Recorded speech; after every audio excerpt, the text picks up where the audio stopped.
Et direction à présent le kiosque à journaux avec Hélène Frade. Bonjour Hélène. Bonjour Pauline. Au menu de la presse française ce matin, le rapport de la Cour des comptes sur le dérapage des déficits sociaux, un rapport qui préconise une série de mesures à lancer d'urgence. Où va-t-on trouver les économies pour sauver la sécurité sociale? Réponse ce matin, Pauline, dans Le Figaro, qui explique que ces propositions ciblent tout particulièrement les hôpitaux français, où dormiraient, je cite, de considérables gisements d'économies. Le Figaro parle de grands gaspilles et évoque des dysfonctionnements ruineux dans le système de santé français, ainsi qu'une incapacité de la sécurité sociale à se rationaliser et à se moderniser. À la rubrique déficit et économie, toujours la présentation prévue aujourd'hui de la réforme des retraites du gouvernement. Comment les Français perçoivent-ils cette réforme? 20 minutes à poser la question à 3 générations d'une même famille. Et ce qu'il en ressort, Pauline, c'est que cette réforme apparaît comme un changement inéluctable auquel finalement on se résigne, surtout chez les plus jeunes. La Croix, de son côté, revient sur la création d'un compte pénibilité pour les salariés qui exercent leur métier dans des conditions difficiles. Ces salariés vont désormais pouvoir partir un peu avant les autres. Un dur chantier tout de même. La réforme des retraites contre laquelle les syndicats appellent en France à une nouvelle mobilisation, sauf la CFDT qui juge le projet du gouvernement équilibré. Son patron Laurent Berger peste dans Le Parisien contre ses camarades et contre ce qu'il qualifie de syndicalisme de la désespérance. Arrêtons de râler systématiquement, propose-t-il. Il juge la réforme du gouvernement effectivement équilibrée parce qu'elle comporte selon lui des mesures de justice pour les salariés les plus fragiles et notamment cette création d'un compte pénibilité qu'on vient d'évoquer. Quant aux jeunes, dont la CGT dit qu'ils sont les grands perdants de cette réforme, eh bien, il estime, lui, que l'agression qui leur est faite, c'est surtout la dégradation de la situation de l'emploi et la précarité galopante.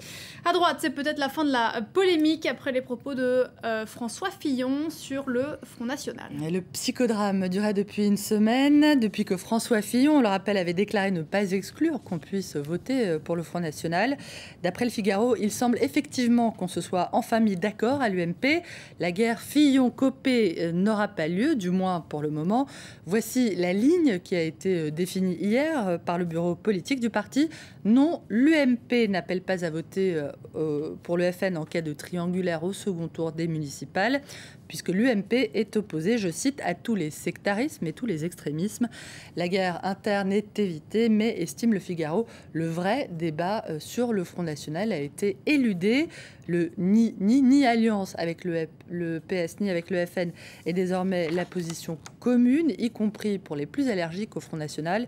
Plus personne à l'UMP ne prône le Front républicain, mais ce glissement, écrit le Figaro, traduit une évolution des électeurs et ce ne sera peut-être pas la dernière. Et de son côté, Libération revient sur la mobilisation des réseaux sociaux en faveur de ce bijoutier à Nice qui a tué son braqueur. Une mobilisation sans précédent en France. Oui, plus d'1,5 million d'internautes, Pauline, ont apporté leur soutien à ce commerçant mis en examen, on le rappelle, pour homicide volontaire. Un soutien exprimé avec des commentaires souvent extrêmement violents contre le jeune braqueur. Un parasite en moins, à qui le tour?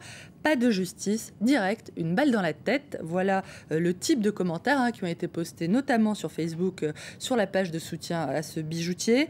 Une haine en réseau à la une de Libération qui s'interroge sur le sens de ce phénomène. Pour le sociologue Dominique Cardon, ces messages révèlent surtout un discours de libération pulsionnelle où l'on s'encourage mutuellement à dire ce que l'on pense interdit de dire. Ce qu'il faut interroger, explique-t-il, c'est l'assouplissement des mécanismes d'interdit et d'autocensure dans la vie sociale, la vie ordinaire des individus. Pour Libération qui dénonce ce matin la tentation politique de récupération de cette colère, l'approbation même massive des réseaux sociaux ne donne aucune légitimité à un justicier autoproclamé et le monde politique n'a certainement pas intérêt à servir de relais démagogique à ces réseaux. La France, rappelle Libération, est encore un état de droit et les hommes et les femmes politiques devraient avoir le courage de le respecter et de le défendre. Voilà qui est dit. Merci beaucoup Hélène Frade, c'était la revue de presse française. Et vous restez avec nous dans un instant, une nouvelle demi-heure d'information. Bien sûr, en direct, le focus du jour nous emmènera en Israël à la rencontre des blessés de l'ombre, ces Syriens, des civils soignés dans un pays avec lequel ils sont officiellement en guerre. À tout à l'heure.